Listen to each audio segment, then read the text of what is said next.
पास ईमान सुनने से पैदा होता है और सुनना मसीह के कलाम से।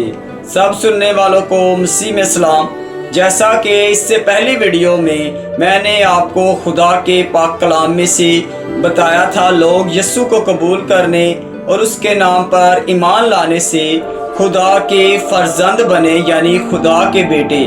और आज की वीडियो में मैं आपको बताऊंगा खुदा के बेटे कौन हैं।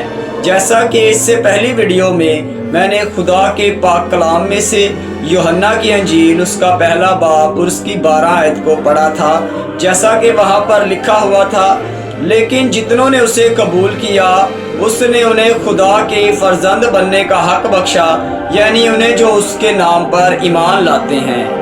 तो इस हवाले में जिस नाम और जिस शख्सियत का जिक्र हुआ है, जो हवाला भी मैंने पढ़ा और आपने सुना, इस हवाले में उस शख्सियत और उस नाम के मतलब मैंने आपको बताया था जिसे लोग कबूल करने और उसके नाम पर ईमान लाने से खुदा के बेटे बने, यानी फर्जंद।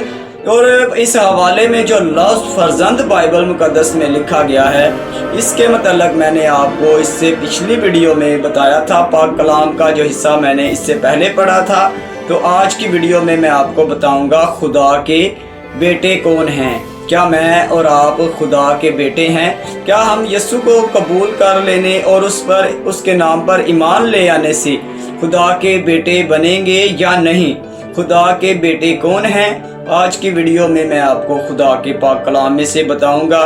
मैं अभी खुदा के पाक कलाम में से पढ़ूंगा रोमियो के नाम पौलुस रसूल का खत, उसका 8 बाब 14 आयत।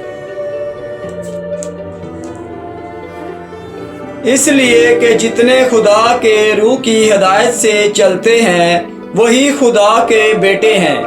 खुदा का पाक कलाम पढ़ा और सुना जाना हम सब के लिए बाइस से बरकत हो, आमीन। जो हिस्सा अभी मैंने खुदा के पाक कलाम में से पढ़ा और आपने सुना, इस हिस्से में ये कहा गया है कि खुदा के बेटे वो हैं जो खुदा के रूह की हिदायत से चलते हैं, यानी खुदा की मर्जी के मुताबिक अपनी ज़िंदगी गुजारते हैं, यानी किताब मुकद्दस की तालीम और तरबियत के मुताबिक। तो क्या मैं और आप खुदा के बेटे हैं? क्या मैं और आप खुदा के रूह की हिदायत से चलते हैं, यानी खुदा की मर्जी के मुताबिक?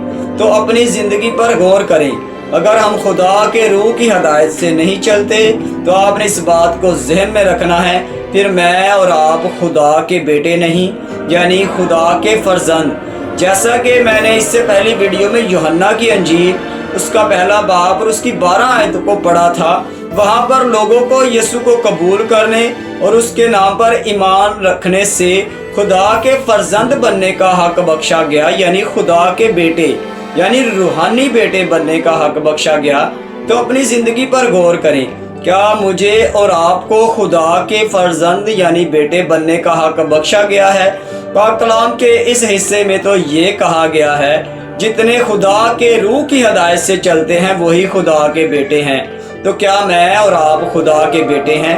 अपनी ज़िंदगी पर गौर करें। तो आपने इस बात को जहन में रखना है, अगर मैं और आप खुदा के रूह की हिदायत से नहीं चल रहे तो फिर मैं और आप खुदा के बेटे नहीं।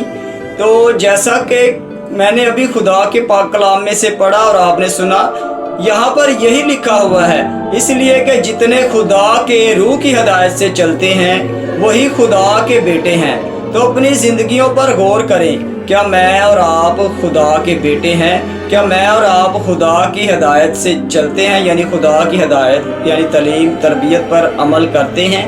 अपनी ज़िंदगियों पर गौर करें। जैसा कि कुछ दिन पहले मैंने कुलसियों के नाम पौलुस रसूल का ख़त उसका पहला बाब और उसकी 10 आयत की आपके लिए वजाहत की थी और मैंने इस हवाले को पढ़ा था और आपने सुना था।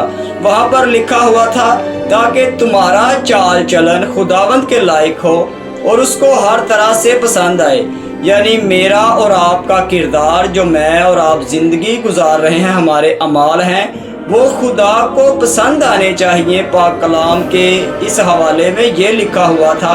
और मैं और आप जो रोज़मर्रा ज़िंदगी में काम करते हैं वो उसको पसंद आए। और मैंने आपको बताया था इस हवाले में लफ्ज़ उस खुदा के लिए लिखा गया है तो अपनी ज़िंदगी पर गौर करें, क्या मैं और आप उसकी मर्ज़ी के मुताबिक यानी हदायत के मुताबिक ज़िंदगी गुजार रहे हैं। जैसा मैंने खुदा के पाक कलाम में से आपको अभी बताया, खुदा के बेटे वो हैं जो खुदा के रूह की हदायत से चलते हैं। तो क्या मैं और आप खुदा के बेटे हैं? अपनी ज़िंदगी पर गौर करें, मुझे हमेशा अपनी दुआओं में याद रखें। खुदा हम सब के साथ हो, आमीन।